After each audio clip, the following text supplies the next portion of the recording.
ஒரு வாரமாகவே ஆதிரைக்கு வந்து சளி காய்ச்சலாகவே இருந்துகிட்ருக்கு. அதனால தான் எனக்கு கண்டினியூட்டியாக வீடியோவே எடுக்க முடியல. அதனால் பாப்பா ஒரு வாரமாக பக்கத்துலேயே இருந்து பார்த்துக்கிட்டேன். ஏன்னா நாங்கள் தனியாக இருக்கிறதுனால பக்கத்துலேயும் யாரும் இல்லை. நான் பார்த்தா தான் அவருமே ஆஃபீஸ் போயிடுவார். அதனால் பாப்பா ஹாஸ்பிட்டல் கூட்டி போயிட்டு டேப்லெட்லாம் வாங்கி போட்டு இப்போ கொஞ்சம் பரவாயில்ல. சளி விடல, ஆனால் ஃபீவர்லாம் எதுவும் இல்லை, நல்லா இருக்கிறாங்க.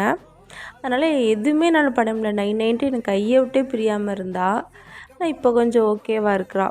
இது வந்து திங்கக்கிழமை எடுத்த விலாக் தான். திங்கக்கிழமை வந்து எங்கன்னா கலெக்டர் ஆஃபீஸ்க்கு தான் போயிருந்தோம் மனு கொடுக்க. ஆல்ரெடி ஒரு மனு கொடுத்துருக்கோம், ரேஷன் கார்டுக்கு தான். நாங்கள் அப்ளை பண்ணி 6 மாதம் ஆயிடுச்சு. 2 மாதத்துக்கு முன்னாடி ஒரு மனு கொடுத்தோம். அவங்க சொன்னாங்க நான் 1 மந்த்தில் கார்டு வந்துடும் அப்படின்ட்டு.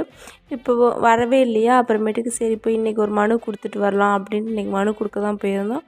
அவங்க இன்றைக்கி வந்து மனுலாம் தேவையில்லை, ஆல்ரெடி கொடுத்துருக்கிறதுனால இன்றைக்கி மனு வேண்டாம் அப்படின்ட்டு அவங்க டைரெக்டாக பேசிவிட்டு இன்னும் 15 நாளில் உங்களுக்கு கார்டு வீட்டுக்கே வந்துடும், பாப்பாலாம் தூக்கிட்டு எங்கேயும் அலைய வேணாம் அப்படின்னு ரொம்ப பாசமாகவே சொன்னாங்களா. அப்புறமேட்டு நாங்களும் கிளம்பி வந்தாச்சு. வந்தோடனே பாப்பாவுக்கு வந்து சாப்பாடு தான் ரெடி பண்ணேன். இன்றைக்கி வந்து பீட்ரூட் சாதம் தான் ரெடி பண்ணேன். எங்களுக்கு வந்து காலையிலேயே சாம்பார் வச்சுட்டேன், அதனால் சாதம் மட்டும் வச்சுட்டேன்.